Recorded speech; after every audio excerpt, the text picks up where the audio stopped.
Hello friends, આજે આપણે બનાવીશું મસ્ક મેલનનો મિલ્કશેક. પહેલાં આપણે આને ઉપરથી થોડું કટ કરી દઈશું.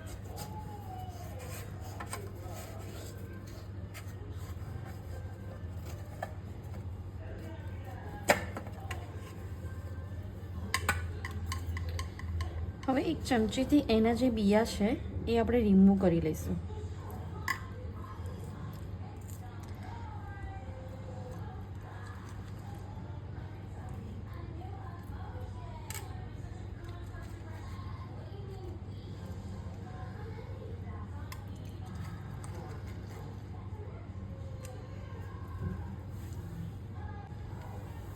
બિયા રિમૂવ થઈ જાય પછી આ રીતે આપણે એમાંથી એનું જે પલ્પ છે તે કાઢી લઈશું.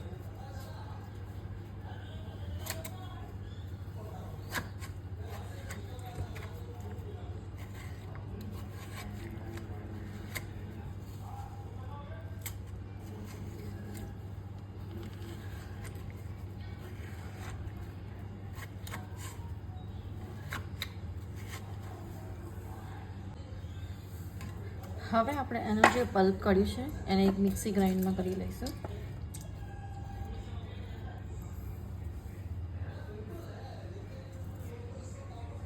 એમાં થોડું દૂધ લઈશું અને વેનીલા આઈસ્ક્રીમ એડ કરીશું.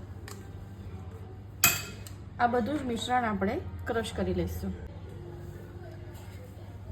હવે આપણે મિશ્રણને આપણે મસ્ક મેલનમાં એડ કરી દેવાનું. ગાર્નિશિંગ માટે એમાં થોડું કેસર અને પિસ્તા નાખી એને 3 થી 4 કલાક સુધી ફ્રીઝમાં ઠંડુ થવા દેવાનું. રેડી છે એકદમ ચિલ્ડ, એકદમ ઠંડુ ટેસ્ટી આપણું મસ્ક મેલન મિલ્કશેક.